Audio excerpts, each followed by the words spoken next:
Hey everyone, in this video we're going to launch our own token on EVM network, put it into a wallet, check everything on chain, and by the end you'll see that this isn't some demo or fake test token. It'll be a real ERC20 contract that can be used across wallets, DeFi apps, and pretty much anywhere inside the EVM ecosystem.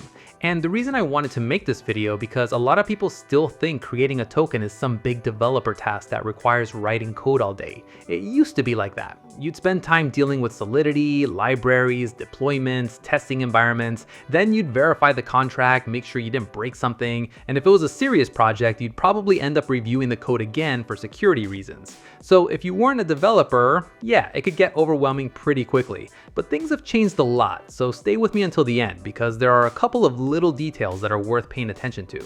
I actually started looking into platforms like this myself not that long ago. I wanted something simple, but at the same time, I didn't want to use some random website that might disappear tomorrow. So I spent some time digging through different options, testing them, deploying a few contracts, checking transactions on chain, and after using this builder for a while, I ended up liking how straightforward the whole process is. So first thing I need to choose is the blockchain. You can see there are several EVM networks available here: Ethereum, BNB, Polygon, Base, and a few others. For this example, I'm staying on Ethereum, but the process is basically the same no matter which chain you pick. Okay, here we need to fill in the token information. Token name goes here. This is simply the full name of your token. Whenever someone imports it into a wallet or looks it up on a block explorer, this is the name they're going to see. I'm just going to enter a sample name.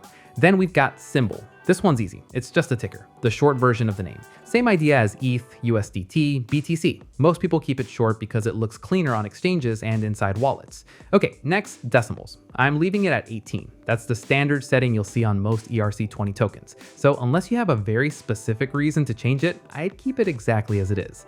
Now for the supply. There isn't really a right or wrong number here. Some projects create a few million tokens. Some create hundreds of millions. It depends entirely on what you're building. And then we've got these extra features down here. Whether you want additional functionality, maybe you want the ability to mint more tokens later, maybe you want burning, maybe ownership controls, or maybe you don't need any of that and just want a simple token. That's completely fine too. Okay, everything looks good. I'm opening review page and taking one more look at everything before deploying, and then connect wallet.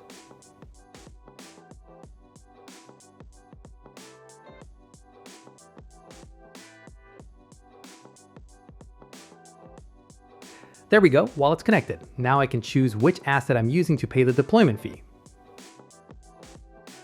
And now we wait for a second to process the request.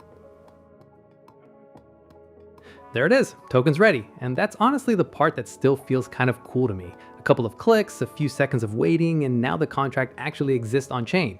Here's the contract address. I can open it in the Explorer, see the deployment transaction, and use this same address to import it into my wallet. From this point on, it's a normal ERC20 token like any other. Blockchain doesn't care whether it was created through code or through a builder like this. So, and that's basically the whole process. I hope this made things a little clearer, because once you see it step by step, you realize creating a token isn't nearly as complicated as people often imagine. If you have any questions, or maybe you're experimenting with your own token and run into something along the way, just leave a comment below and I'll try to help. And before I go, just one quick reminder. Always pay attention to security. Take an extra few seconds before approving transactions, make sure you're on the correct website, and don't rush when your wallet pops up asking for a signature. In crypto, being careful usually saves a lot more money than being fast. Thanks for your time.